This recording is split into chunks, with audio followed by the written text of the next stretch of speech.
বিভিন্ন ধর্মগ্রন্থে বর্ণিত নরক বা জাহান্নাম একটি ভয়ঙ্কর স্থান, যেখানে মৃত্যুর পর পাপীদের বা অবিশ্বাসীদের শাস্তি দেওয়া হয়। এটিকে সাধারণত আগুন, অন্ধকার বা অসীম যন্ত্রণার সাথে সম্পর্কিত একটি ভয়াবহ ও যন্ত্রণাদায়ক অবস্থা হিসেবে বর্ণনা করা হয়। বাস্তবিক অর্থে এর ভয়াবহতা নরকের সাথে সামঞ্জস্য হওয়ায় দ্য ডোর টু হেলকে পৃথিবীর নরক হিসেবে আখ্যা দেওয়া হয়েছে।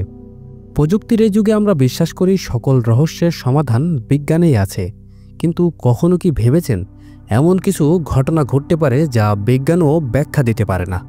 একটা আগুন যা 50 বছর ধরেও থামেনি। এই আগুনের উৎস ছিল এক ভুল সিদ্ধান্তের ফলস্বরূপ, যা আজ পৃথিবীতে সত্যিকারের নরক হিসেবে পরিণত হয়েছে। সাধারণত একটি গ্যাস খোঁজার অভিযান কিভাবে হয়ে উঠল বিশ্বের অন্যতম ভয়ঙ্কর গর্ত।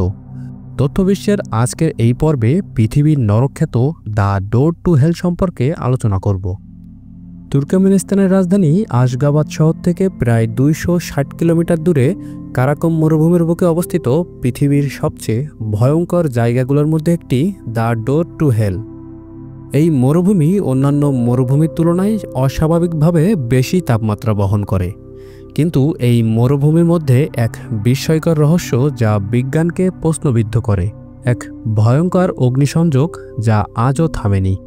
1971 সালে সোভিয়েত ইউনিয়নের বিজ্ঞানীরা কারাকম মরুভূমির এক অংশে গ্যাস খনন অভিযান শুরু করেন। তাদের লক্ষ্য ছিল বিশ্বব্যাপী গ্যাস সরবরাহের জন্য নতুন একটি খনি খুঁজে বের করা। কিন্তু কিছুদিন পর বিজ্ঞানীরা মাটির গভীরে পৌঁছাতে শুরু করেন এবং দেখতে পান বিশাল চাপের গ্যাস পৃষ্ঠে উঠে আসছে। তারা ভেবেছিলেন এটা হবে পৃথিবী জুড়ে গ্যাস সরবরাহের সংকট কাটানোর সমাধান, তবে তারা জানতেন না এর পেছনে ছিল এক বিপজ্জনক শক্তি যা তাদের এক ভয়াবহ বিপর্যয়ের দিকে ঠেলে দিচ্ছিল।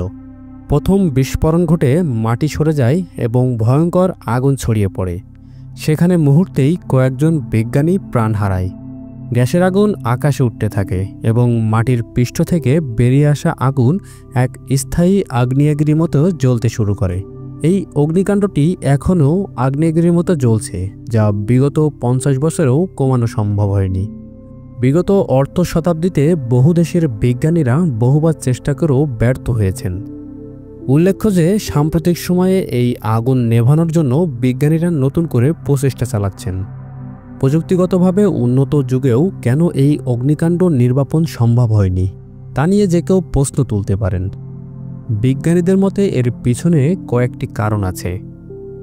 এটি সাধারণ কোনো আগুন নয়। মিথেন গ্যাসের উচ্চ তাপমাত্রা আর এর অবিরত প্রবাহ এগুলো এই আগুনকে নিয়ন্ত্রণের বাইরে নিয়ে গেছে। মিথেনের সাথে অক্সিজেনের সংস্পর্শে এসে আগুনের এই প্রখরতা সৃষ্টি হয়, যা কখনো থামে না। বছরের পর বছর ধরে আগুনটি অবিরত জ্বলছে এবং অদ্ভুতভাবে এটি নিভিয়ে ফেলা সম্ভব হয়নি।